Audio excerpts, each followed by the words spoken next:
જીજી study hub ચેનલમાં હું કે ગેલોત આપ સર્વનું હાર્દિક સ્વાગત કરું છું. ભૂમિતિનું ભાગ 2, ખાસ કરીને ભાગ 1 ની અંદર આપણે બધા જ બેઝિક પોઈન્ટ છે જોઈ ગયા છીએ. આજે ત્રિકોણના બેઝિક પોઈન્ટ જોવાના છે અને ચતુષ્કોણ. ઓકે, અને જેટલા પણ ગઈકાલે જે ચાલી ગયું છે એ બધાના આજે ક્વેશ્ચનો જોવાના છે. શરૂઆત કરીએ આપણા લેક્ચરની. જુઓ, પહેલું જ આજે જોવાનું છે ત્રિકોણ. ઓકે, તો દરેક વિદ્યાર્થી મિત્રો ધ્યાન રાખશો કે ત્રિકોણના જે ક્વેશ્ચનો પૂછાય છે ને, અહીંયા જુઓ. હવે ત્રિકોણના આમ તો કુલ 6 અંગ છે. તમને પ્રશ્ન પૂછે ત્રિકોણના અંગ કેટલા છે, તો કુલ કેટલા છે અંગ છે? 6. કયા કયા? તો 3 તો ખૂણા અને 3 બાજુ. સમજાય કે મારી વાત? 3 ખૂણા અને 3 બાજુ. તો અહીંયાથી આ ત્રિકોણ છે, જો આ ત્રિકોણ છે ને એના તો 3 તો ખૂણા છે, 3 તો ખૂણા છે અને 3 છે ને બાજુઓ છે. ઓકે, તો પહેલો અગત્યનો પોઈન્ટ છે કે ત્રિકોણને કેટલી બાજુ અથવા તો કેટલા અંગો છે, તો ત્રિકોણના 6 અંગો છે, 3 ખૂણા અને 3 બાજુ. બીજું તો ત્રિકોણની વ્યાખ્યા, ડેફિનેશન શું છે, તો ખાસ ધ્યાન રાખજો કે 3 છે ને, 3 જે આપેલા છે 3 રેખાખંડ. ઓકે, 3 રેખાખંડથી બનતી બંધ આકૃતિ, 3 રેખાખંડથી બનતી બંધ આકૃતિ શું કહેવાય છે? ત્રિકોણ. આ તો મેં સિમ્પલ વાત કરી છે. હવે જુઓ, અહીંયાથી ત્રિકોણના 3 ભાગ પડે છે ને, એ પડે છે ખૂણાના આધારે. તો ખૂણાના આધારે ત્રિકોણના 3 ભાગ છે. પહેલી વાત છે ગુરુકોણ ત્રિકોણ. ઓકે, તો ગુરુકોણ ત્રિકોણ એટલે કેવા પ્રકારનો ત્રિકોણ છે, તો ખાસ ધ્યાન રાખજો. જે ત્રિકોણનું ધ્યાન રાખજો, અહીંયાથી કોઈએ ડાયરેક્ટ એવું નહીં બોલી જવાનું કે 90 અંશથી વધુ હોય ને એટલે કે ગુરુકોણ ત્રિકોણ. એ છે નહીં. ધ્યાન રાખજો, ત્રિકોણના એક ખૂણાનું માપ, ત્રિકોણના એક ખૂણાનું માપ 90 અંશ કરતા વધારે હોય ને તો એને કેવો ત્રિકોણ કહેવાય છે? ગુરુકોણ ત્રિકોણ કહેવાય છે. ફક્ત ને ફક્ત એક ખૂણાનું માપ, નહીં કે 3. ઘણા જણા ડાયરેક્ટ તમે બોલો કે 90 અંશ કરતા વધારે હોય એ ત્રિકોણને ગુરુકોણ ત્રિકોણ, તો ખોટી વાત છે. ઓકે, ત્રિકોણના એક ખૂણાનું માપ 90 અંશ કરતા વધારે હોવું જોઈએ. ધારો કે અહીંયા આ છે ને, આ 110 અંશ છે, આ 60 અંશ છે અને આ 10 અંશ છે. ઓકે, તો અહીંયા ધ્યાન રાખો કે આ પૂરેપૂરું જે છે ને 180 અંશ. ત્રિકોણ કેટલા અંશનું હોય છે ભાઈ? 180 અંશ. પહેલો અગત્યનો પોઈન્ટ છે. ત્રિકોણની ત્રણેય બાજુના માપનો સરવાળો કેટલા અંશનો હોય છે? 180. જેમાં એક ત્રિકોણનું માપ, એક ખૂણાનું માપ 90 અંશ કરતા વધારે હોય તો એને કહેવાય છે ગુરુકોણ ત્રિકોણ. લઘુકોણ ત્રિકોણ એટલે કેવો ત્રિકોણ? તો અહીંયા ધ્યાન રાખજો કે ત્રિકોણની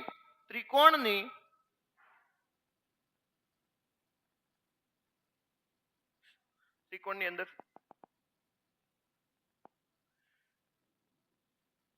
ઓકે, આનો જ દોરાશે, કઈ વાંધો નહીં. જુઓ, આ ત્રિકોણ છે ને, ત્રિકોણની ત્રણેય બાજુનો માપ, ત્રિકોણની ત્રણેય બાજુના માપ 90 અંશ કરતા ઓછા હોય, ત્રિકોણની ત્રણેય બાજુના માપ 90 અંશ કરતા ઓછા હોય એ ત્રિકોણને કેવું ત્રિકોણ કહેવાય છે ભાઈ? લઘુકોણ ત્રિકોણ કહેવાય છે. ઓકે, પણ શું છે આમાં ત્રણેય બાજુના માપ 90 અંશ કરતા ઓછા હોવા જોઈએ. જ્યારે આની અંદર શું છે? ત્રિકોણની એક બાજુનું માપ 90 અંશ કરતા વધારે હોય. વિદ્યાર્થી અહીંયા ભૂલ કરે છે, તમારે ધ્યાન રાખવાનું છે. બીજું છે કાટકોણ ત્રિકોણ. ઓકે, કાટકોણ ત્રિકોણ એટલે કેવો ત્રિકોણ? તો કે ત્રિકોણની છે ને એક બાજુ જે છે એ 90 અંશ હોવી જોઈએ. ત્રિકોણનો એક જે ખૂણો છે કેટલા અંશનો હોવો જોઈએ? 90 અંશનો. એને કહેવાય છે કાટકોણ ત્રિકોણ. તો આ તો મેં વાત કરી છે ને ડેફિનેશનની. હવે છે ને જે અગત્યના પોઈન્ટ છે ને જોવાના છે. અહીંયા જુઓ, A, B અને C. A, B અને C. તો આ છે ને બી ખૂણો જે છે, ખૂણો બી છે ને એ 90 અંશનો છે. તો તમારે હંમેશા યાદ રાખવાનું છે કે કાટકોણ ત્રિકોણની અંદર જે એક ખૂણો આપેલો છે ને એ બીજા જે બાકીના બે ખૂણા છે ને એ બંનેનો સરવાળો પણ કેટલા અંશનો થતો હશે? તો 90 અંશનો થતો હશે. ઓકે, તો કાટકોણ ત્રિકોણની એક બાજુનું માપ છે, જે કાટખૂણો છે એ બાકીની બે બાજુના માપના સરવાળો પણ સરખો હશે. ઓકે, તો આ એક ખૂણો 90 અંશનો છે તો બાકીના બંને ખૂણાનો સરવાળો કેટલા અંશનો હશે? 90 અંશનો હશે. હું અહીંયાથી આ જે બોલું છું ને એ બધા પાછળ મેં બધા ક્વેશ્ચનો લીધા છે.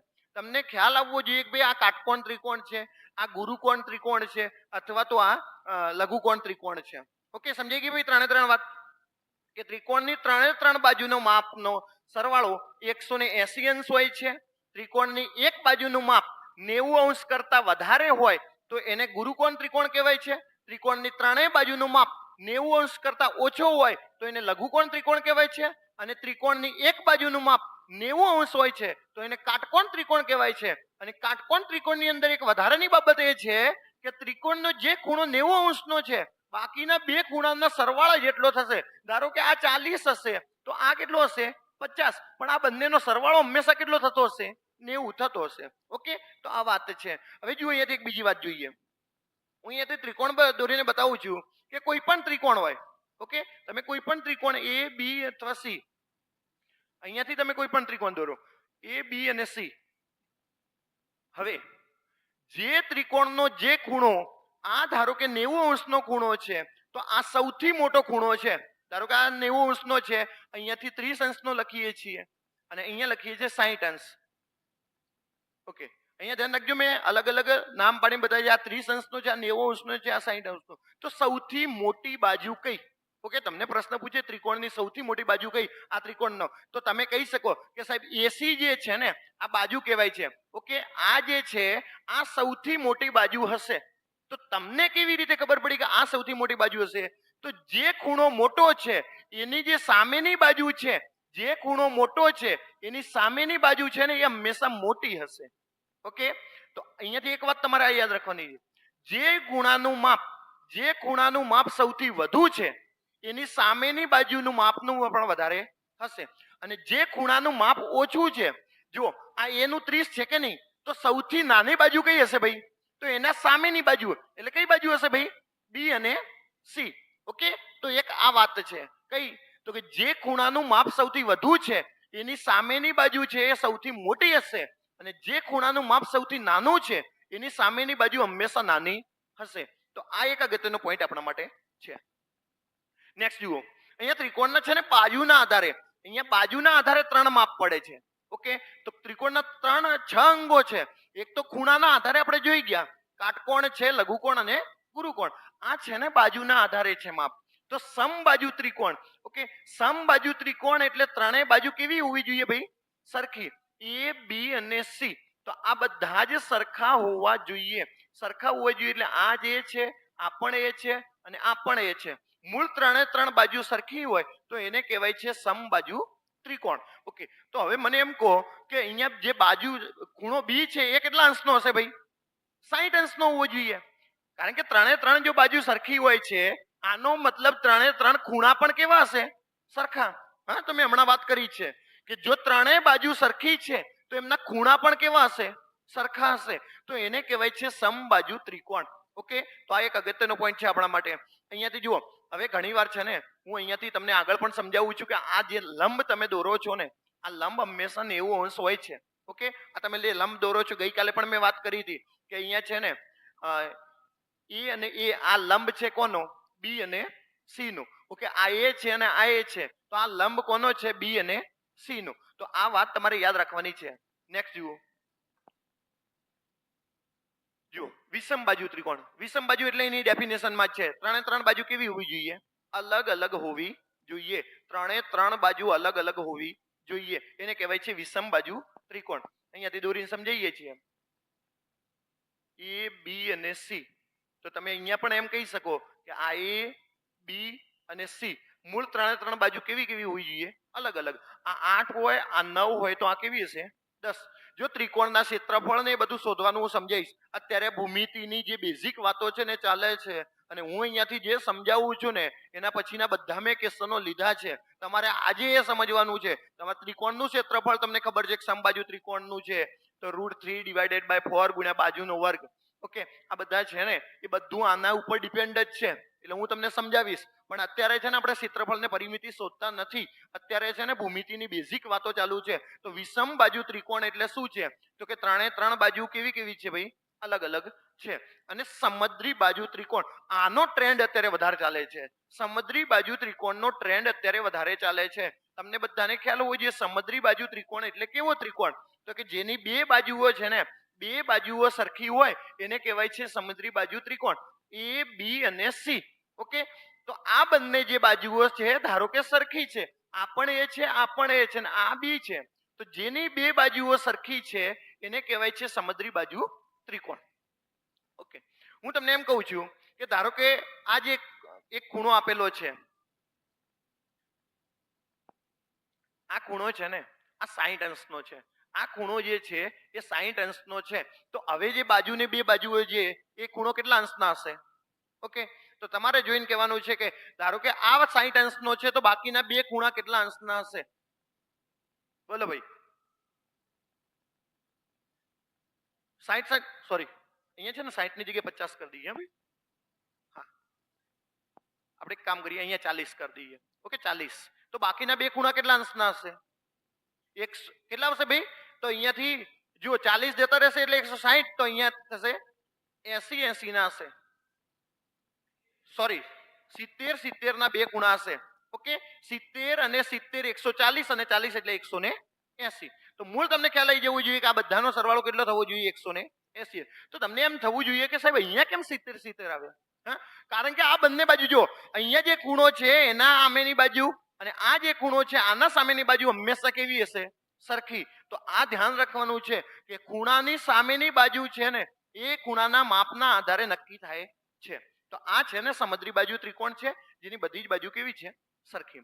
હવે જે એક તમને અગત્યની બાબત જે કહું છું એ દરેક વિદ્યાર્થીએ યાદ રાખવાની છે. હા, અગત્યનો પોઈન્ટ અહીંયાથી છે. ત્રિકોણની ત્રણેય બાજુ એ બી અને સી, અહીંયા આપણે આ બાજુ લખીએ પી ક્યુ અને આર. આ દરેક વિદ્યાર્થી ધ્યાન રાખજો. મેં ત્રણ ખૂણા દર્શાવ્યા છે ને ત્રણ બાજુ દર્શાવી છે. નિયમ શું છે?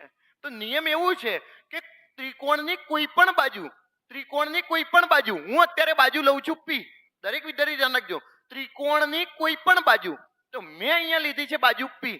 ઓકે, તો એની જે બાકીની જે બે બાજુઓ છે એ બંનેના સરવાળો, ઓકે, ક્યુ અને આર. જો ત્રિકોણની એક બાજુ છે પી, ત્રિકોણની એક બાજુ છે પી અને બાકીની બે બાજુનો સરવાળો, ઓકે, તો બાકીની બે બાજુઓ છે ક્યુ અને આર. આ બંનેના સરવાળા કરતા હંમેશા કેવી હશે? ઓછી. ઓકે, હું તમને અહીંયાથી ઉદાહરણ લઈને સમજાવું છું, પણ આ મેથ્સની ભાષા છે, તમારે સમજવી પડશે. નીચેનામાંથી કયું સાચું અને કયું ખોટું આવો તમને પ્રશ્ન પૂછાશે. તો અહીંયાથી જુઓ, આ એક બાજુ મેં લીધી છે પી, તો આ જે બાકીના બે જે સરવાળા કરીએ ને, આ બાજુની બાકીના બે સરવાળા એના કરતા હંમેશા કેવી હશે? ઓછી. અથવા તો પી છે ને આ બંનેની બાદબાકી ક્યુ અને આર કરતા હંમેશા કેવી હોવી જોઈએ? વધારે હોવી જોઈએ. હું અહીંયાથી ઉદાહરણ લઈને સમજાવું, કારણ કે આ તમને છે ને લેટર લેસ ધેન ને ગ્રેટર ધેન માં નહીં ખબર પડે ને, તો અહીંયા સમજી લેજો. એ બી અને સી 8 4 ને 5. ઓકે, મેં આ એક ત્રિકોણ લીધો છે જેની ત્રણ બાજુઓ છે 8 5 અને 4. મારું તમને એમ કહેવું છે કે તમે છે ને કોઈ પણ બે બાજુનો સરવાળો કરીએ 5 અને 4, 5 ને 4 કેટલા થાય છે? 9. એ હંમેશા ત્રીજી બાજુ કરતા વધારે હોવા જોઈએ, વધારે હોવા જોઈએ, વધારે જ હોવા જોઈએ. સમજાઈ ગયું ભાઈ બધાને? ઓકે, તો હવે તમને એમ છે કે સાહેબ આ 5, તો જુઓ 8 અને 4 આ બંનેનો સરવાળો કરીએ એટલે કેટલો થશે? 12. તો આ 5 કરતા 12 વધારે છે, હંમેશા વધારે હોવા જોઈએ, તો જ એ સાચું ત્રિકોણ છે, બાકી એ સાચું ત્રિકોણ છે નહીં. તો અહીંયા જુઓ 4, તો 8 ને 5 કેટલા થશે? 13. તો 4 કરતા 13 વધારે છે, માટે હંમેશા એ સાચું છે. સમજાઈ ગયું બધા? મેં આ વાત સમજાઈ છે. ત્રિકોણની કોઈ પણ બે બાજુનું માપ 5 અને 4 એ હંમેશા વધારે હશે કોનાથી? ત્રીજી બાજુ કરતા. 8 કરતા વધારે છે, 5 ને 4 9 વધારે છે. હંમેશા આવું હોવું જોઈએ, અને જો આવું ના હોય તો એ ત્રિકોણ ખોટું છે. તો નીચેનામાંથી તમને પ્રશ્ન એમ પૂછશે કે નીચેનામાંથી કયું ત્રિકોણની માપ સાચું છે અથવા તો ખોટું છે? આવું મેની ટાઈમ પ્રશ્નો પરીક્ષામાં પૂછાઈ ગયા છે. ઓકે, જો આ તો મેં વાત કરી છે ને સરવાળાની કરી છે. આવી રીતે ધારો કે ત્રિકોણની એક બાજુનું માપ, ત્રિકોણની એક બાજુનું માપ છે ને બંને બાજુના માપથી હંમેશા કેવું હોવું જોઈએ? વધારે. તો અહીંયા જુઓ 5 અને 4 ની બાદબાકી કરીએ તો કેટલું આવશે? 1. 1 કરતા 8 વધારે છે, તો ત્રિકોણ સાચું છે. હવે જુઓ આ તે 5, ઓકે, તો આ બંનેની બાદબાકી 8 માંથી 4 જાય એટલે કેટલા? 4. તો 4 કરતા 5 વધારે છે, માટે સાચું છે. આ 4 જુઓ, આ બંનેની બાદબાકી કરીએ 8 માંથી 5 જાય એટલે 3. તો 3 કરતા 4 વધારે છે, માટે સાચું છે. ઓકે, તો દરેકને જેને સ્ક્રીનશોટ લેવું છે આ લઈ લેજો, પરીક્ષાની અંદર આ પ્રશ્ન પૂછી શકાય છે. તો આ મેં વાત કરી છે ને ત્રિકોણની કરી છે. હા, તો દરેક વિદ્યાર્થી હવે ધ્યાન રાખવાનું છે. નેક્સ્ટ જુઓ, સીધે સીધા મેં જે ગઈકાલે ચલાવ્યું છે એના મેં ક્વેશ્ચનો લીધા છે, તમારે બધાએ ગણવાનું છે. ઓકે, વિધિન સેકન્ડમાં તમારે જવાબ લાવવાના છે. ભાઈ આ વસ્તુ શું કહેવા માંગે છે હું સમજાવીશ. આ બધા પૂછાયેલા પ્રશ્નો છે અને પૂછાઈ શકવાની સંભાવના છે એવા બધા ક્વેશ્ચનો છે જે મેં ગઈકાલે ચલાવ્યું છે વર્તુળ. ઓકે, તો દરેક જણ ટ્રાય કરો. ચલો, તમારી જોડે 1 મિનિટનો સમય છે.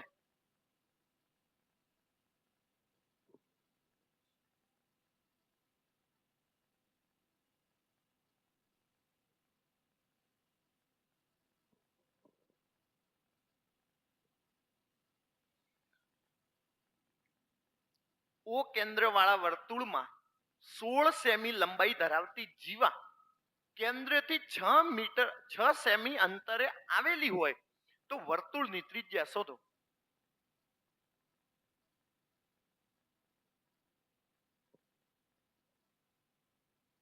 નહીં સમજાય કઈ વાંધો નથી, હું સમજાવીશ, પણ તમારે ટ્રાય કરવાનો છે.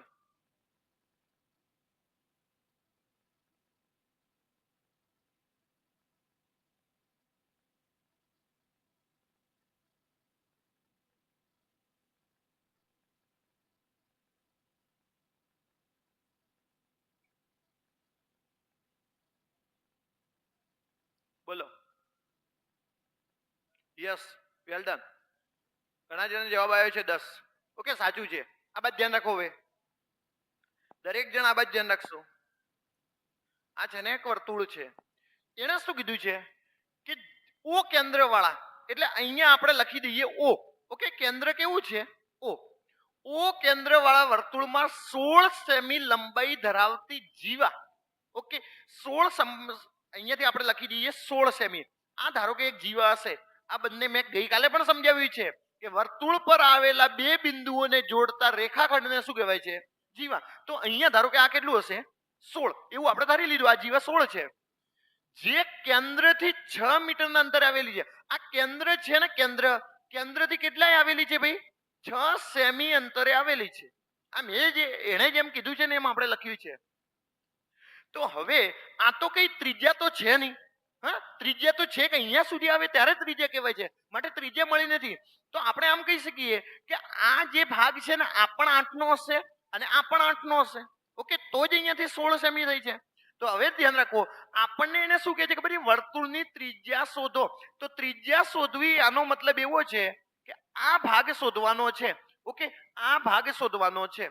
તો હવે જુઓ, અહીંયાથી આપણે અલગથી હું લખું છું કે આ એમ છે, આ 8 છે, આ 6 છે અને આપણને આ ભાગ શોધવાનો કે છે. તો જવાબ કેટલો આવે? 10.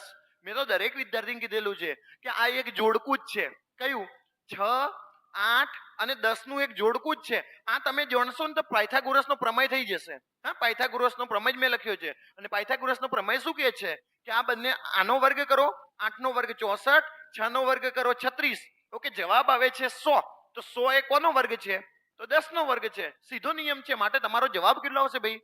આ આવશે, ત્રિજ્યા આવશે 10. અને એની જગ્યાએ તમને વ્યાસ પૂછ્યો હોય તો વ્યાસ કેટલો આવશે ભાઈ? 20.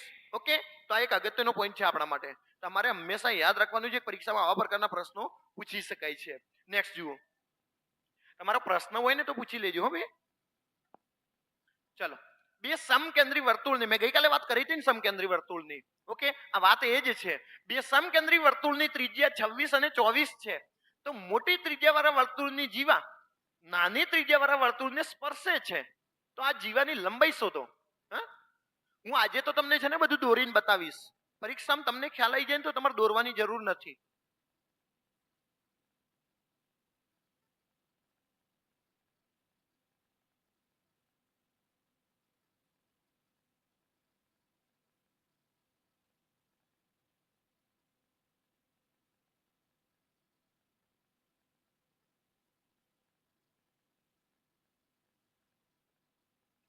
આ વખતે એને છે ને જીવાની લંબાઈ પૂછી છે.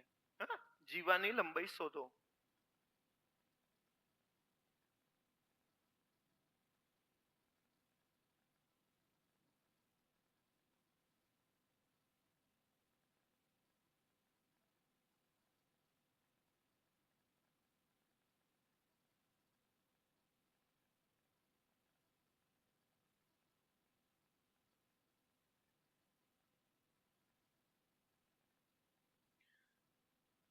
અહીંયા એક તો 24 નો વર્ગ આવડવો જોઈએ અને એક 26 નો વર્ગ આવડવો જોઈએ.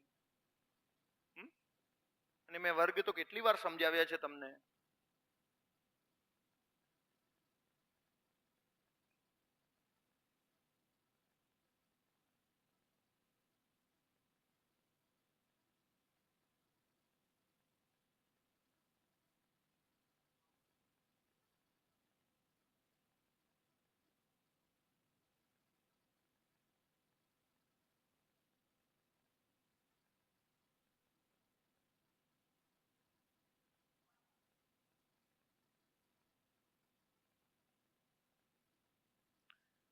ચલો ભાઈ વાત નહીં. હવે જુઓ, અહીંયાથી બે સમકેન્દ્રી વર્તુળ છે. અહીંયાથી બે સમકેન્દ્રી વર્તુળ છે. અહીંયા આપણે એવી રીતે દોરીએ છીએ બે સમકેન્દ્રી વર્તુળ. સમકેન્દ્રીનો મતલબ એવો છે કે બંનેના કેન્દ્ર કેવા છે? સરખા. હું દોરીને એટલા માટે બતાવું છું દરેક વિદ્યાર્થી સમજે. સમકેન્દ્રી અને સમકેન્દ્રી વર્તુળની ત્રિજ્યા છે ને એકમાં 26 છે અને એક 24 છે. તો આપણને એમ ખ્યાલ છે કે મોટી છે ને એ 26 હશે. હા, ધારો કે અહીંયા સુધીની હશે ને એ 26 હશે. અને ધારો કે આ હશે ને આ 24 હશે. તો આ ત્રિજ્યા 24 છે ને આ મોટી છે કેટલી છે? 26. પણ એને શું કીધું ખબર છે કે વર્તુળની જીવા છે ને મોટા ત્રિજ્યા વાળા વર્તુળની જીવા નાની ત્રિજ્યા વાળા વર્તુળને સ્પર્શે છે. તો આપણે આમ કહી શકીએ કે આમ સ્પર્શતી હશે. ઓકે, જુઓ આ મોટું જે વર્તુળ છે ને એની જીવા છે ને મોટા વર્તુળની જીવા છે ને એ નાના વર્તુળના સ્પર્શે છે. તો અહીંયા સ્પર્શતું દોર્યું છે. તો હવે છે ને આને આપણે અહીંયાથી ઇરેઝ કરી અને આમ દોર દઈએ કે આવી રીતે હશે. ઓકે, તો આ 26 છે આ 24 છે. આપણને આનું જીવાનું માપ પૂછ્યું છે. તો આપણે બધાને ખ્યાલ છે કે પહેલા તો 26 નો વર્ગ કરો. 26 નો વર્ગ થાય કેટલો ભાઈ? ઓકે, કેટલું થશે ભાઈ? 676. ઓકે, 26 ગુણ્યા 26 કરો એટલે 676. અહીંયાથી આ 24 નો વર્ગ બાદ કરવાનો છે. 24 નો વર્ગ થાય કેટલો ભાઈ? 576. ઓકે, 676 માંથી 576 જાય એટલે કેટલા આવે? 100. 100 એ કોનો વર્ગ છે? 10 નો. તો આનો મતલબ આ ભાગનો કેટલો આવે છે? 10. તો આ પણ કેટલું છે? 10. તો જીવા કેટલી છે? 20. તમારો જવાબ છે 20. ઓકે, તો પરીક્ષાની અંદર આ એક અગત્યનો પોઈન્ટ છે. હવે ધ્યાન રાખો ભાઈ, જેને પાયથાગોરસનો પ્રમેય પેલું ખ્યાલ નથી ને આ ધ્યાન રાખશો. એ બી અને સી, તો એસી નો વર્ગ બરાબર એબી નો વર્ગ પ્લસ બીસી નો વર્ગ. હું તો આને છે ને આને આ બધું ગોખવું એના કરતા એમ જ કરી દેવાનું. મોટી બાજુ શોધવી છે કે નહીં, તો મોટી બાજુનો વર્ગ કરો અને નાની બાજુનો વર્ગ છે એક બાજુનો બાદ કરી દો એટલે તમને આ માપ મળી જશે. ઓકે, તો 10 મળી જશે. તો 10 તો છે ને 10 તો આ તમને છે ને અડધો ભાગ મળ્યો છે. તમને આખી જીવા પૂછી છે તો જીવા કેટલી આવશે ભાઈ? 20. ઓકે, ચલો જો આ છે ને અગત્યના પોઈન્ટ છે તમારે ધ્યાન રાખવાના. પરીક્ષામાં કેટલી વાર આવા ક્વેશ્ચનો પૂછાઈ ગયા છે કશું નહીં આખા ક્વેશ્ચનમાં. પાયથાગોરસનો પ્રમેય જ છે પણ તમને સમકેન્દ્રી આવા બધા અલગ અલગ જીવા ને આવું બધું આપેલું હશે ને સ્પર્શે છે ને તો ત્યાં તકલીફ થાય છે. માટે એ નેક્સ્ટ જુઓ ભાઈ, બિંદુ. મેં ગઈકાલે પણ આ સમજાવેલું છે કે બે બિંદુઓ વચ્ચેનું અંતર શોધવું છે અને આ છે ને અંતર યામ વાળું અંતર છે. ઓકે, યામ વાળું અંતર છે. મેં ગઈકાલે પણ વાત કરેલી છે. ચલો દરેક જણ શોધો. એ અને બી વચ્ચેનું અંતર શોધો. એ અને બી વચ્ચેનું અંતર શોધો.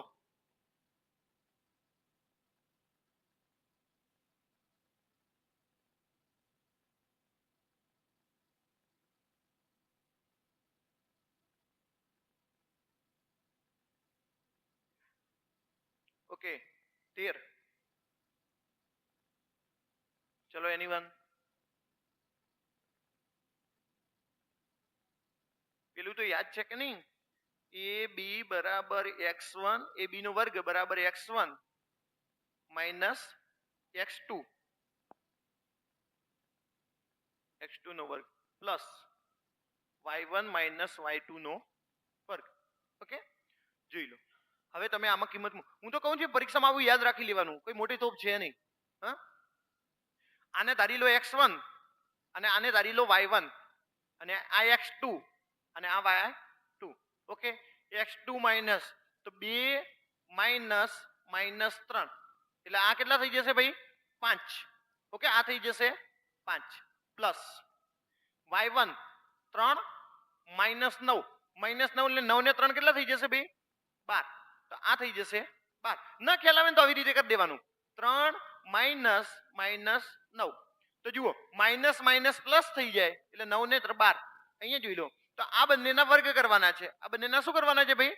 વર્ગ કરવાના છે. તો 5 નો વર્ગ છે 25 અને 12 નો વર્ગ છે 144. ચાલો બંનેનો સરવાળો કરીએ એટલે કેટલો આવશે? 9. 169. 169 કોનો વર્ગ છે ભાઈ? 13. તો તમારો એ બી કેટલો આવશે? 13. ઓકે, મારે તમને છે ને આજે એ જ સમજાવવું છે કે પરીક્ષામાં જો આવું પૂછે ને, મેં ભલે આટલું લાંબુ લાંબુ લચક લખ્યું છે કારણ કે મારે તમને સમજાવવું છે. હા, તમારે પરીક્ષામાં કઈ એવી જરૂર નથી કારણ કે તમને ખબર છે કે સાહેબ આમાંથી આ બાદ કરો, આમાંથી આ બાદ કરીએ તો 2 માંથી -3 બાદ કરીએ તો બંનેનો સરવાળો થઈ જાય. ઓકે, એટલે 5 થઈ જશે. અને આમાંથી આ બાદ કરીએ ઓકે તો 9 ને 3 12 થઈ જશે. તો 12 નો વર્ગ 144 છે, 5 નો વર્ગ 25 એટલે 144 અને 25 એટલે 169. અને 169 એ કોનો વર્ગ છે? તો એ છે વર્ગ છે 13 નો. માટે તમને અંતર કેટલું મળશે? તો 13 મળશે. ઓકે, આપણે પ્રેક્ટિસ વધારે કરશું ને જ્યારે બી આપણે બધા મિસેલેનિયસ એટલે કે બધા વધારાના જે ક્વેશ્ચનો ગણશું ને બધા ભેગા એની અંદર હું આ બધા લઈશ. નેક્સ્ટ જુઓ, રેખા AB પરના બે બિંદુઓની સંગત સંખ્યા 2 અને 7 છે. ઓકે, તો AB બરાબર કેટલું? સંગત એટલે તમારે દેશી ભાષામાં હું તમને કહી દઉં કે અંતર શોધો. ઓકે, AB વચ્ચેનું અંતર શોધો. મેં ગઈકાલે પણ કીધું છે AB વચ્ચેનું અંતર કેટલું આવશે? 5. કંઈ કરવાનું નથી. આને છે ને આની અંદર લખવાના છે 2 - 7 અને 2 - 7 એટલે -5 આવશે. પણ આ માનાંક છે તો માનાંકની અંદર કોઈ પણ વસ્તુ માઇનસ હોય તો એ કેવી થઈ જાય છે? પ્લસ. ઓકે, નેક્સ્ટ જુઓ, PQ સુધીનું અંતર 5 હોય તથા P એ 3 અને 2 છે. આ સેમ ક્વેશ્ચન છે જે આગળ ક્વેશ્ચન ગયો છે. આ વખતે અહીંયાથી એક માપ શોધવાનું છે. ચલો બધા ટ્રાય કરો, દરેક જણ ટ્રાય કરશો. આ વખતે તમને PQ આપી દીધેલો છે. ઓકે, PQ નો વર્ગ અહીંયા આપી લીધો એટલે 5 નો વર્ગ 25. ઓકે, હવે તમે ટ્રાય કરો. ચલો, છે એકદમ ઈઝી. હા,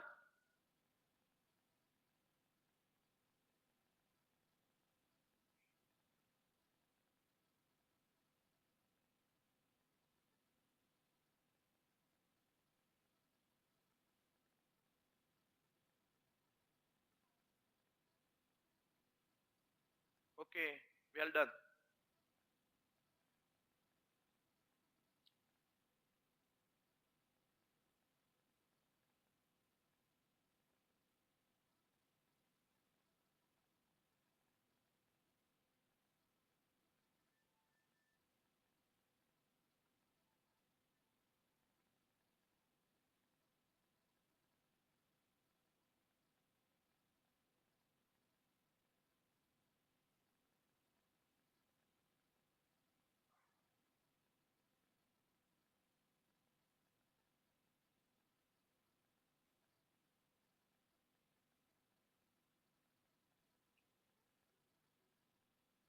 કેટલું આવ્યું?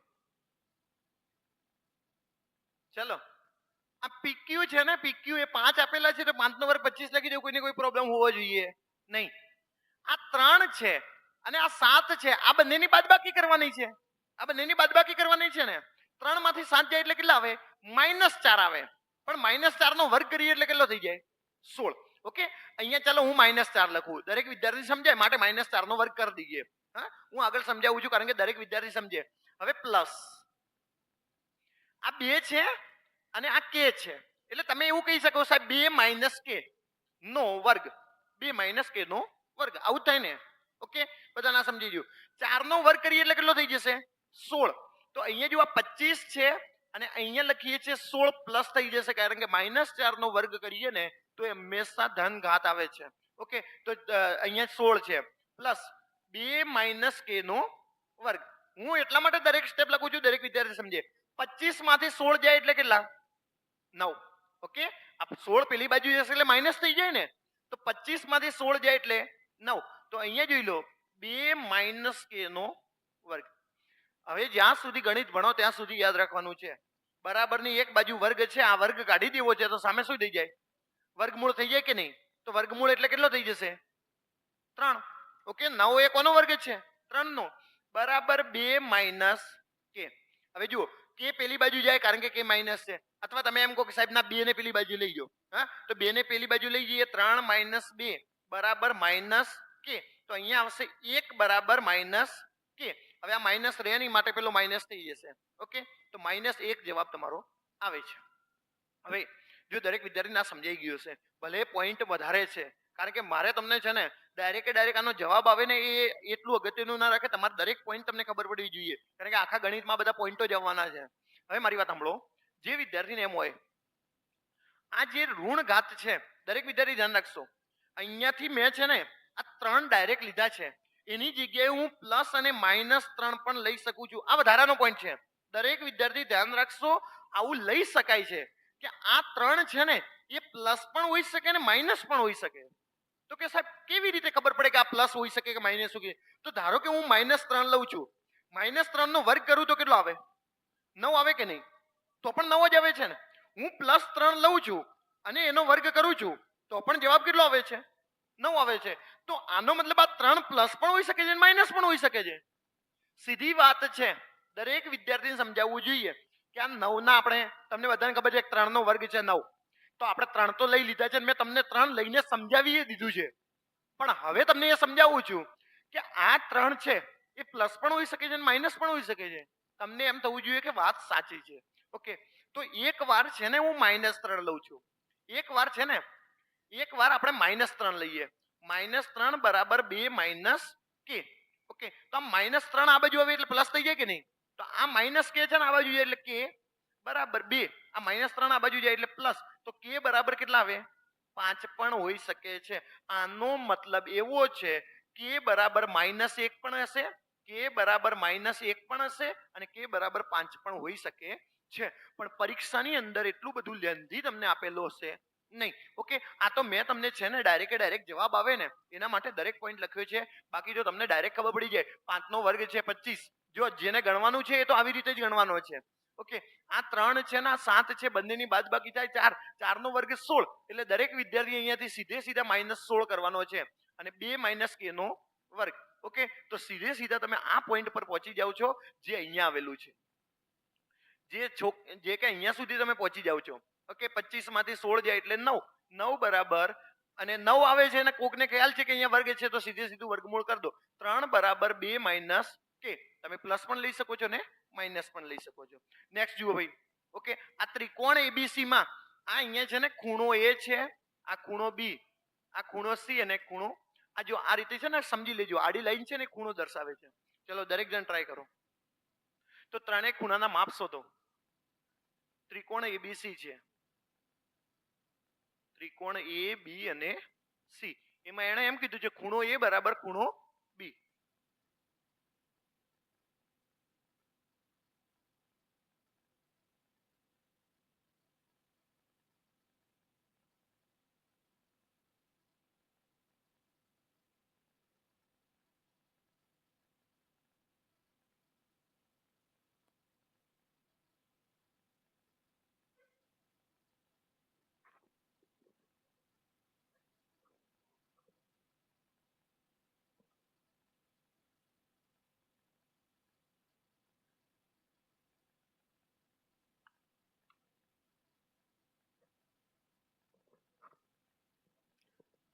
ઘણા આવું જોઈને ઇરિગેશન થતું, આ આવું શું આવે છે, આવું બધું ના આવવું જોઈએ. હા,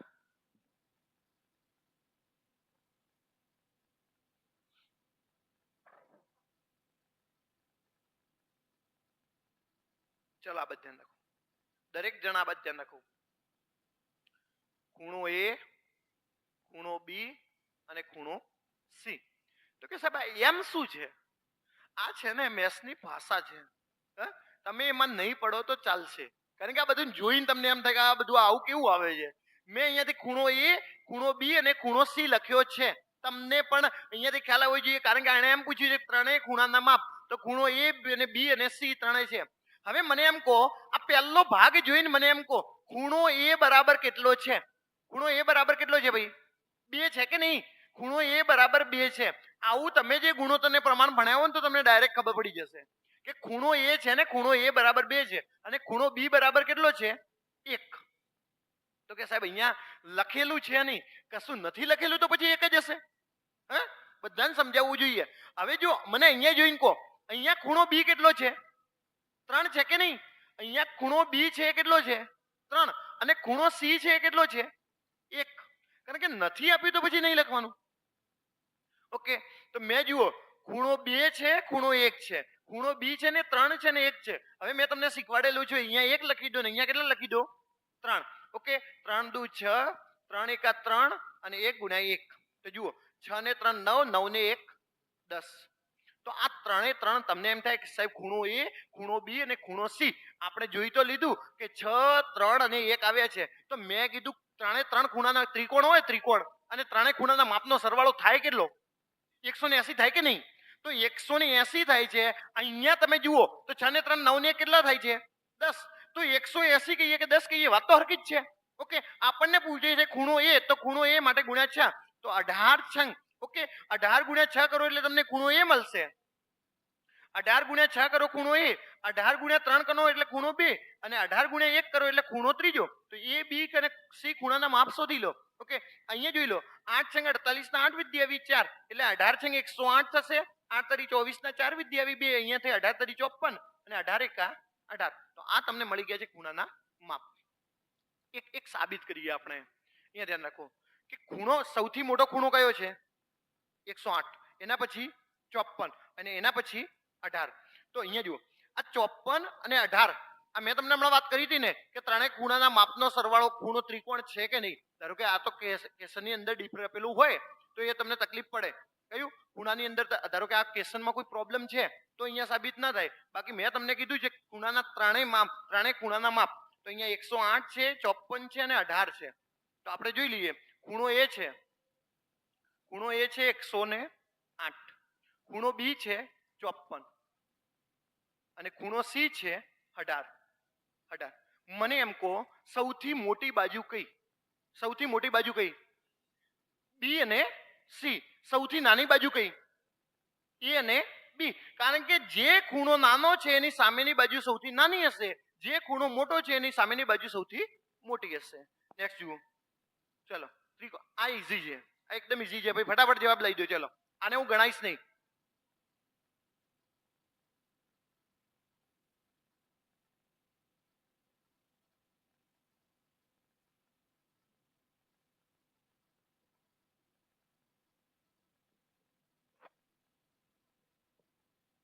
ઓકે,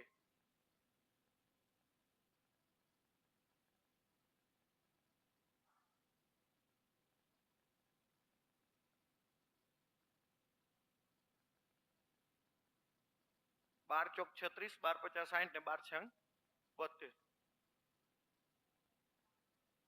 180 છે ને, અને અહીંયા સરવાળો કેટલો છે? 6 4 10 ને 5 15. તો જુઓ 15 એકા 15, 15 દુ 30 એટલે અહીંયા કેટલા આવશે? 12. આ બધાને ખબર પડે ને 180 ભાગ્યા 15 કેમ કરે છે? તો કે 3 તો 1 બરાબર 12 છે. તો 12 ચોક 48, 12 50 60 અને 12 છંગ 72. તો કયું હશે ભાઈ? 48, 60 અને 72. ઓકે, આ ઈઝી. નેક્સ્ટ, ત્રિકોણની કોઈ પણ બે ખૂણાના માપ, વેરી ઇમ્પોર્ટન્ટ ક્વેશ્ચન છે. ચલો, ત્રિકોણની કોઈ પણ બે ખૂણાના માપનો સરવાળો 60 અને અંતર છે 20. તો ત્રિકોણનો ખૂણાની માપની દ્રષ્ટિએ કેવો પ્રકાર ગણાય? હા, હું તમને કહું. ચલો, સમદ્રી બાજુ, કાટકોણ, ગુરુકોણ અને લઘુકોણ.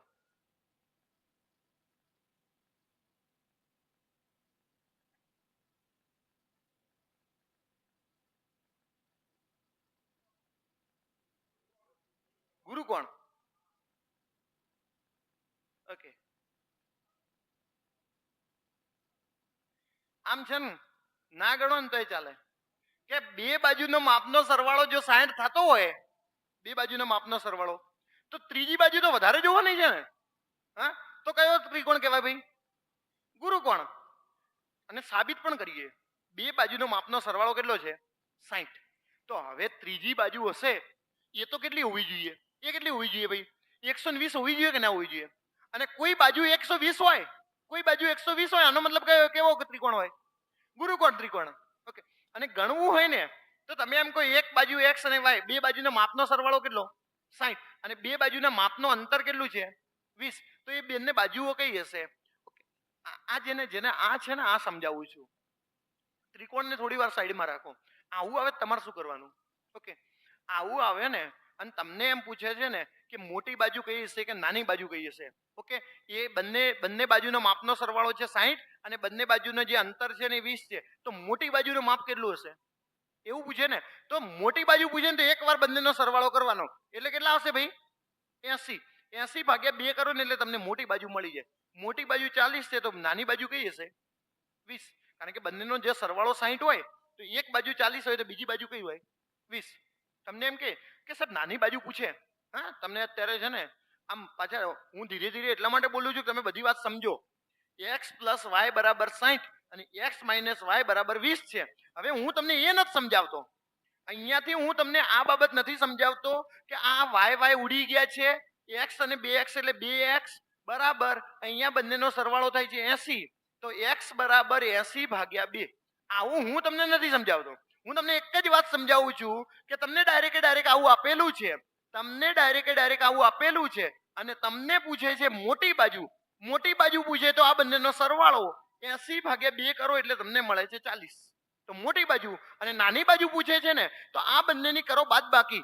60 માંથી 20 જાય એટલે 40. 40 ભાગ્યા 2 કરો એટલે તમને નાની બાજુ કેટલી મળશે?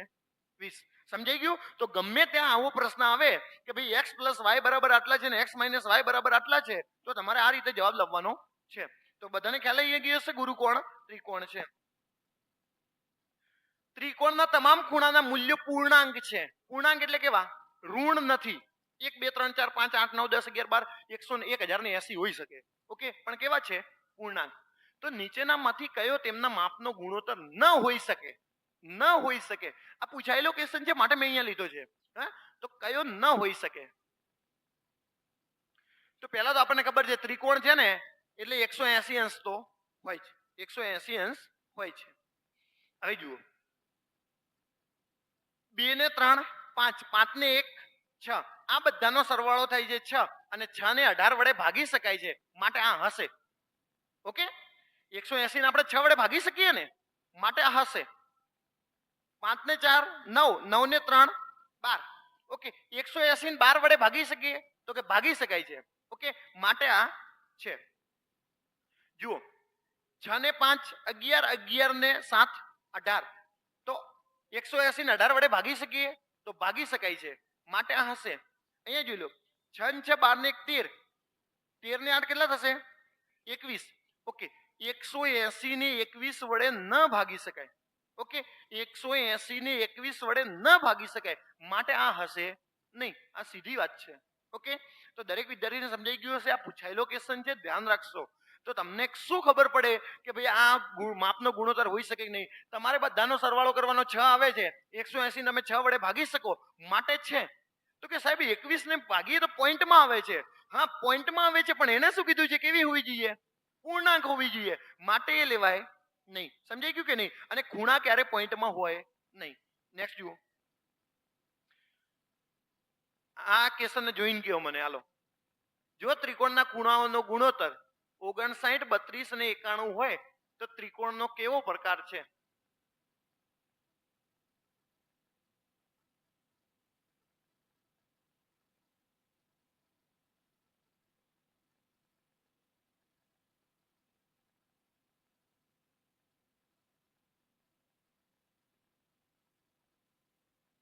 અહીંયા હું એક ઈ પણ ઓપ્શન ઉમેરું. હા, ગુરુકોણ. એટલે તમને એમ ના થવું જોઈએ ગુરુકોણ જ જવાબ આવે એમ. હા, ગુરુકોણ ત્રિકોણ.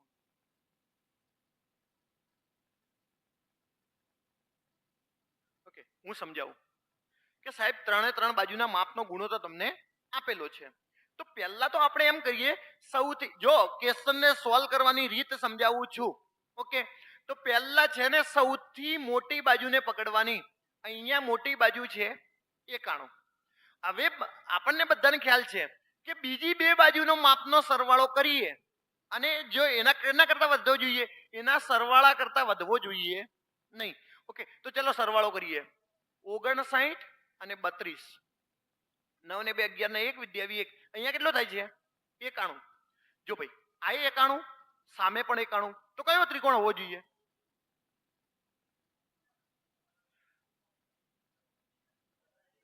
એટલે કાટકોણ ત્રિકોણ હોવો જોઈએ કે નહીં? અહીંયાથી 90 છે, મારી વાત સમજ. તો બાકીની બે બાજુનો માપનો સરવાળો પણ કેટલો થાય? 90 થાય કે નહીં? એક બાજુ છે 90, એક બાજુ છે 90, તો બાકીની બે પણ બાજુનો સરવાળો કેટલો થશે? 90. તો મૂળ બંને સરખા છે માટે કયો ત્રિકોણ છે ભાઈ? કાટકોણ ત્રિકોણ છે. સમદ્રી બાજુની વાત ક્યાંથી આવી? સમદ્રી બાજુ ત્રિકોણ કોને કહેવાય? જેની બે બાજુઓ સરખી છે. તો આ શું જે આમાં તમને કોઈ જગ્યાએ દેખાય છે બે બાજુઓ સરખી હોય એવું? આમાં તમને ક્યાંય દેખાય છે બે બાજુઓ સરખી છે? નથી કે ને? તો સમદ્રી બાજુ ક્યાંથી આવ્યું? ઓકે, એટલે સમદ્રી બાજુ તો આમે નીકળે, સમ બાજુ તો અને સમ બાજુએ નીકળી જાય, કારણ કે બધી બાજુ કેવી હોવી જોઈએ? સરખી. એટલે સમ બાજુએ ના આવે, સમદ્રી બાજુએ ના આવે. કેમ સમદ્રી બાજુ ના આવે? તો કે સાહેબ અહીંયા છે ને બે બાજુઓ સરખી હોવી જોઈએ, છે સરખી નથી. ઓકે, તો હવે છે કે લઘુકોણ. તો તમને એમ થવું જોઈએ કે સાહેબ લઘુકોણ ત્રિકોણ કેમ નથી? હા, લઘુકોણ ત્રિકોણ નથી. તો તમે પહેલા અહીંયા જુઓ, અહીંયા જોયું ને તો આપણને બંને સરખી મળી છે, અને સરખી તો ત્યારે જ મળે જ્યારે કાટકોણ ત્રિકોણ હોય. ઓકે, તો અહીંયાથી માટે લઘુકોણ ત્રિકોણ પણ હોઈ શકે નહીં. ચલો નેક્સ્ટ જુઓ. હવે ખ્યાલ આવી જવું જોઈએ ભાઈ, અહીંયા જોઈને જવાબ આપો મને. મેં આકૃતિ સાથે અહીંયા લીધું છે, કારણ કે મેં ગઈકાલે આવું બધું સમજાવ્યું છે.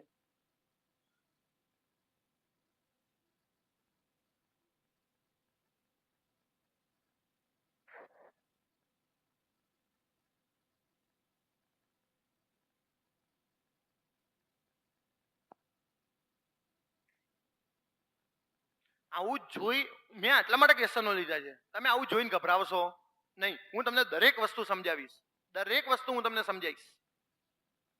કેટલું આવે છે? 50. ઓકે, જુઓ એ બી અને ડી, એ બી અને ડી, તો તમને કયો ખૂણો આપેલો છે? 110. જો આ 110 હોય તો આ કેટલો હશે? 70 હોવો જોઈએ કે નહીં? બધાને સમજાવવું જોઈએ. આ કેટલો હોવો જોઈએ ભાઈ? 70 હોવો જોઈએ. અને જેને ગઈકાલે લેક્ચરમાં ધ્યાન રાખ્યું છે ને એને બધાને ખ્યાલ છે કે સાહેબ આ બરોબર છે, તમારી વાત 70 સાચી છે. આ 120 છે તો આ કેટલો હોવો જોઈએ? 60 હોવો જોઈએ કે નહીં? હવે તમને ખ્યાલ આવી ગયો છે.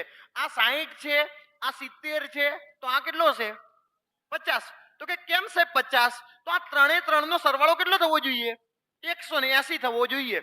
તો આ છે 60, આ છે 70, તો આ કેટલો છે? 50. તો કે સાહેબ આપણને પૂછ્યું છે શું? તો ખૂણો બી એ અને સી.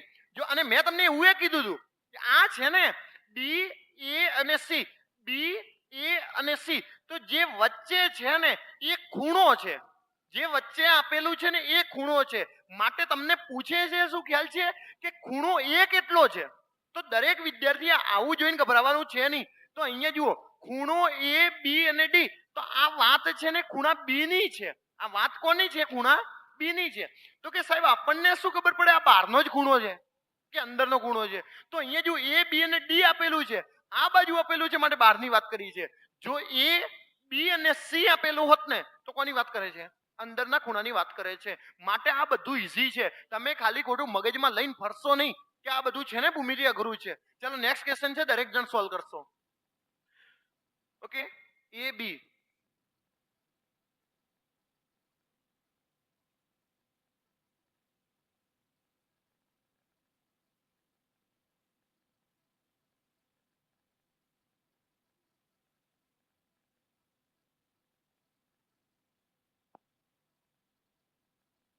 અહીંયા છે થોડું છે ને અહીંયા ભૂલ છે. અહીંયાથી એને એ ઓ અને બી આવી રીતે, હા થોડી એરર છે ક્વેશ્ચનમાં, જોઈ લેજો.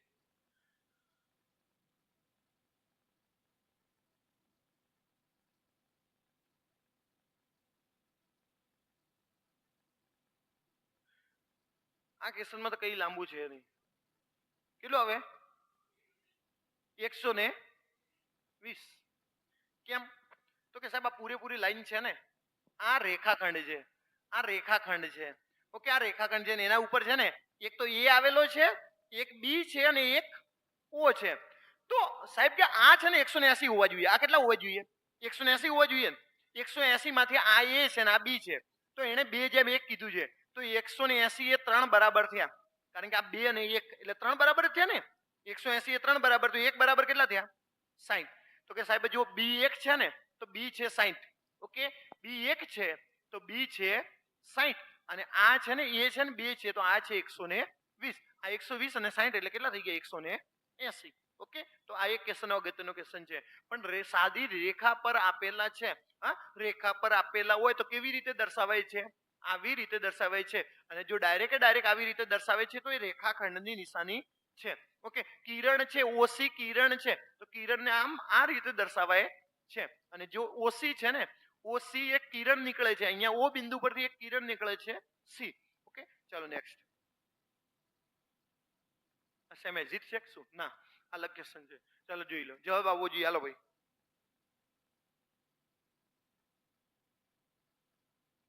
ક્વેશ્ચન તો એનો એ જ છે, હા, પણ અહીંયા a માઇનસ સી બરાબર કેટલા આપેલા છે? 80.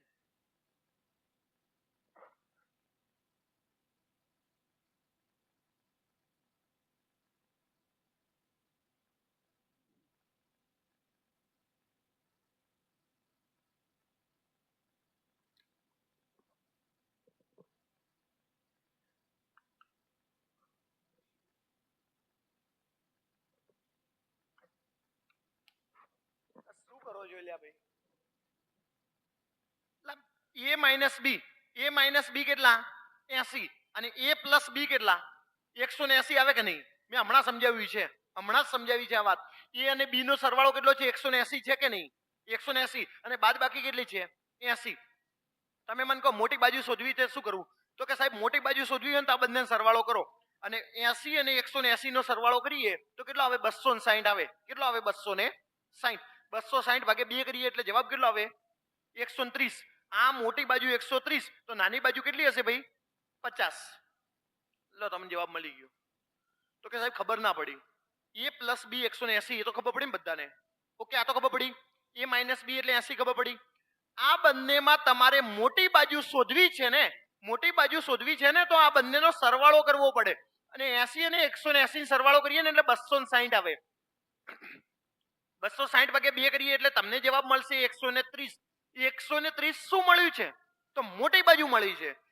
તો કે સાહેબ નાની બાજુ શોધવી હોત તો આ બંને માની બાદબાકી કરવાની. 180 માંથી 80 જાય એટલે કેટલા? 100. 100 ભાગ્યા 2 કરીએ એટલે નાની બાજુ મળે. નાની બાજુ કેટલી છે? 50. મોટી બાજુ કેટલી છે? 130.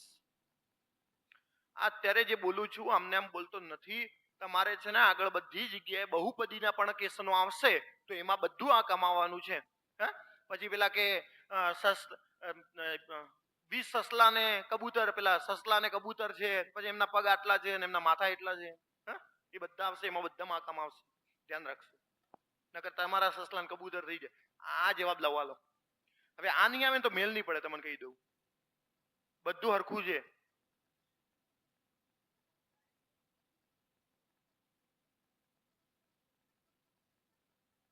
આ દેખાય તો છે ને? આ x છે, આ 50 છે, 2x માઇનસ 20 છે, એમ દેખાય તો છે ને ભાઈ પાછળ?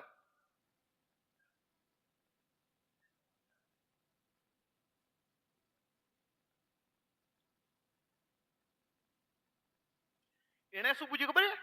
એ ઓ અને સી, એટલે આપણને આ ખૂણો પૂછ્યો છે. તારી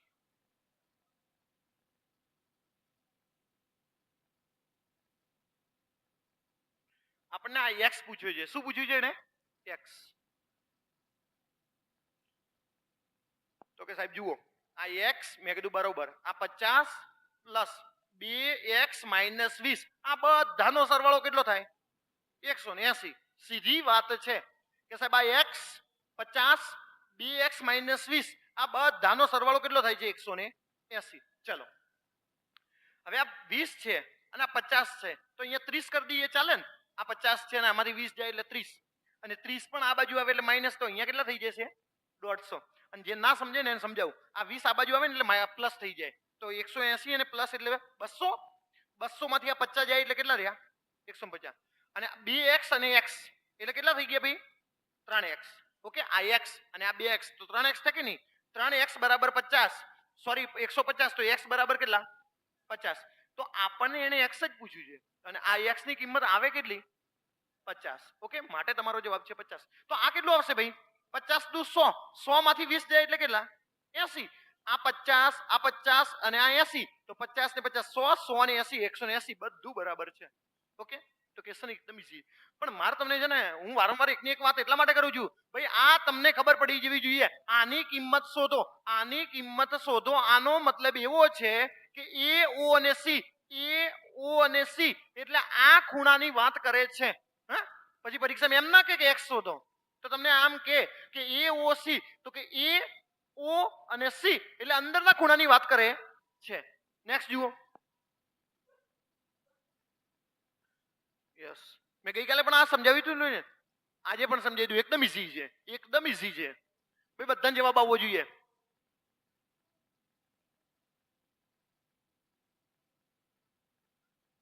ત્રણ વસ્તુ શોધવાની છે. કઈ? ડી વાય ક્યુ, એ એક્સ વાય અને સી વાય ક્યુ.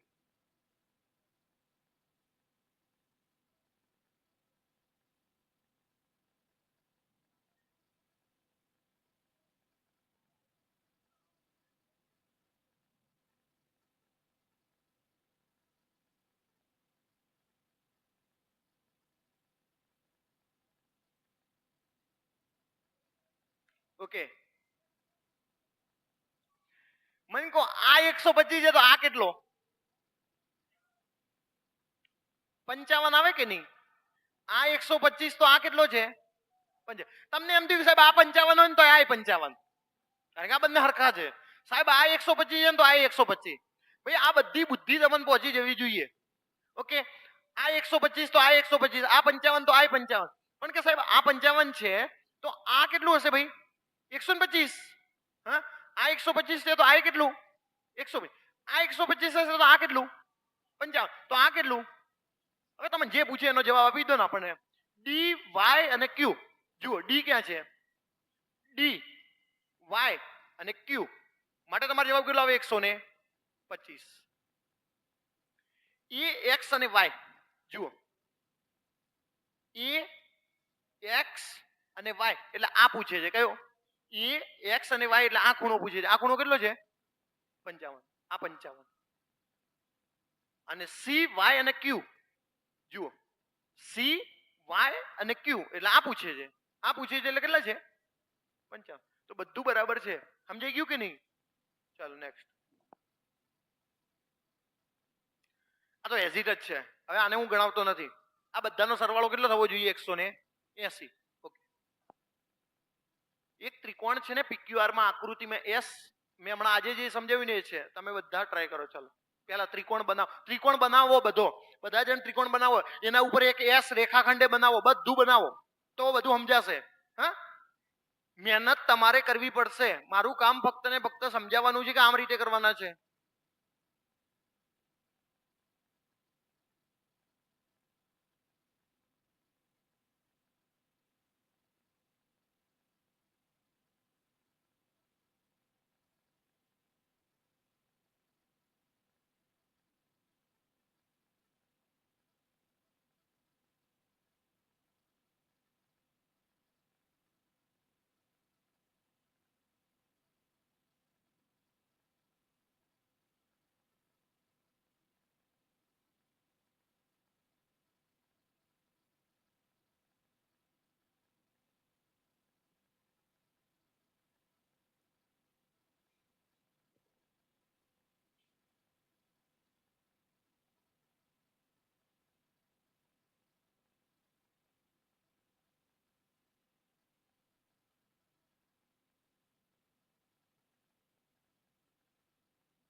હજી તમે ત્રિકોણમાં કિંમત તો મૂકી રહ્યા છો.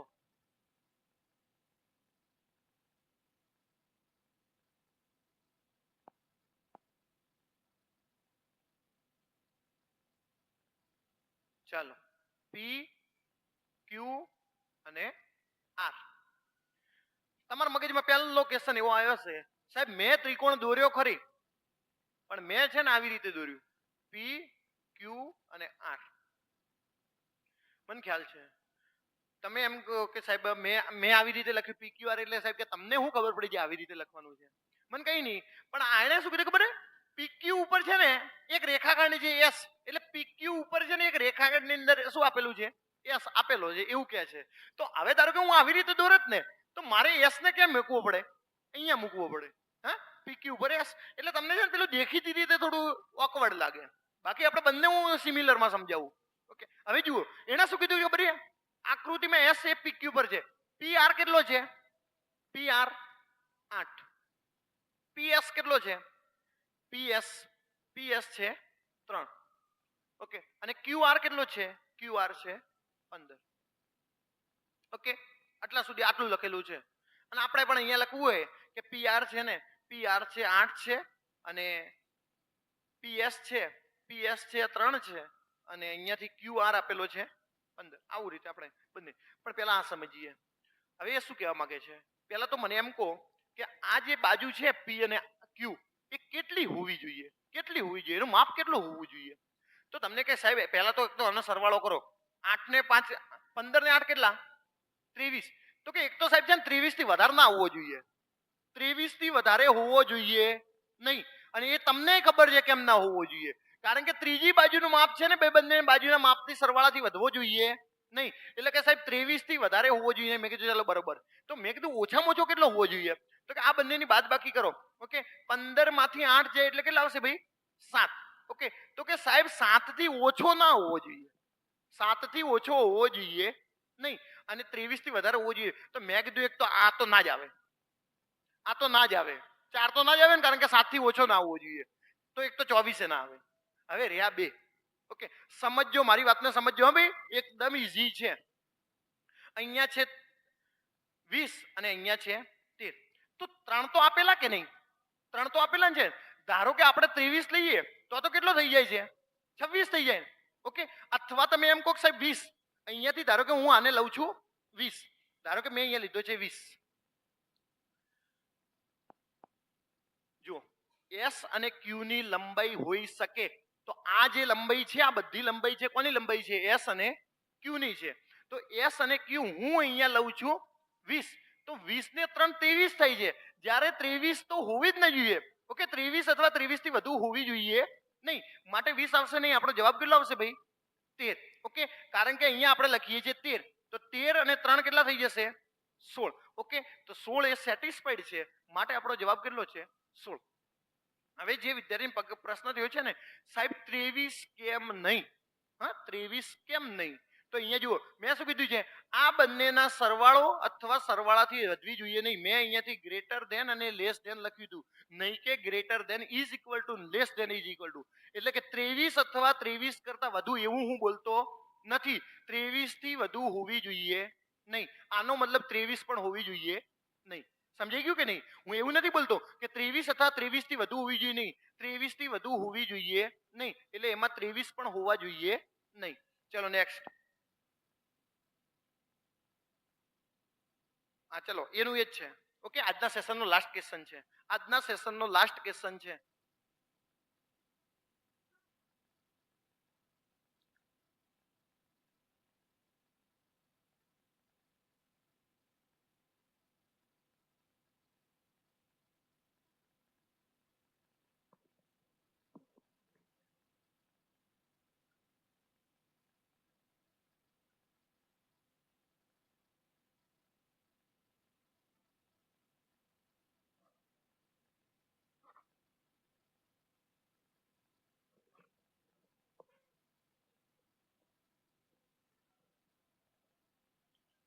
બોલો કયું આવે છે?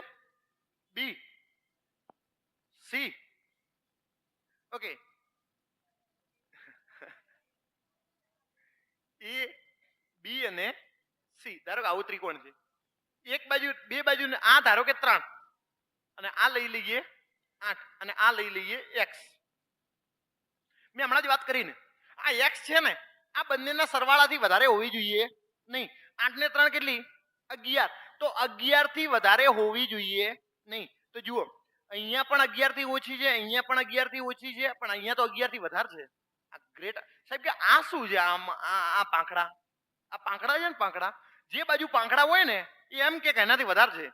એટલે x કોઈ 11 થી વધારે છે નથી. તો કે સાહેબ હોવો જ ના જોઈએ, એક્સ તો 11 થી વધારે હોવો જ નહીં જોઈએ, 11 થી ઓછો હોવો જોઈએ. તો એક તો આ આવે છે ને આ આવે છે, તો આ તો કોઈ કોમનું નહીં હોય, તો 11 નહીં આલેલા. હા, એટલે જવા દો, 2 રહ્યા. હવે શું કહે છે ખબર છે, આ બંનેના બાદ બાકીથી વધુ હોવો જોઈએ. 8 માંથી 3 જાય એટલે 5. તો આ એક્સ છે ને એ 5 થી વધારે હોવો જોઈએ. તો જુઓ, આ એક્સ છે ને એક્સ એ 5 થી વધારે છે, 5 થી વધારે છે. અને અહીંયા જુઓ, આ તો 0 છે, માટે અહીંયા તો કઈ જરૂર નથી. માટે જવાબ શું આવે તમારો? બી. તો છે તો ઈઝી. ઓકે, તો જુઓ, મેં છે ને ભૂમિતિના જેવા જેવા ક્વેશ્ચનો પરીક્ષામાં પૂછાય છે એની ચર્ચા કરી છે. હવે પછીનું આપણે આવશે ને એ ચોરસ, લંબચોરસ, વર્તુળ, ત્રિકોણ, નળાકાર, ગોળો, આ બધા શંકુ, એ બધા આવશે. આનો મતલબ ક્ષેત્રફળ અને પરિમિતિનો ચેપ્ટર આપણું ચાલુ થશે. ઓકે, તો દરેક વિદ્યાર્થીને ખ્યાલ હોવો જોઈએ. હું છે ને નેક્સ્ટ લેક્ચરની અંદર પહેલા ચતુષ્કોણની વાત કરી દઈશ. ઓકે, ચતુષ્કોણ એટલે જેને 4 ખૂણા છે એને ચતુષ્કોણ કહેવાય. એની વાત કરીએ ને આપણે પછી આપણા ક્ષેત્રફળ અને પરિમિતિની શરૂઆત કરશું. ઓકે, તો થેન્ક યુ વેરી મચ.